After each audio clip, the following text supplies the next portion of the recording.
જ્યારે મુંડન કરવામાં આવ્યું હતું ત્યારે એની આ થોડા નદી એની અંદર બહુ નહીં ખબર હોય.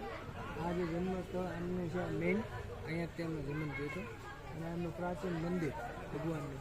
શ્રી રામનું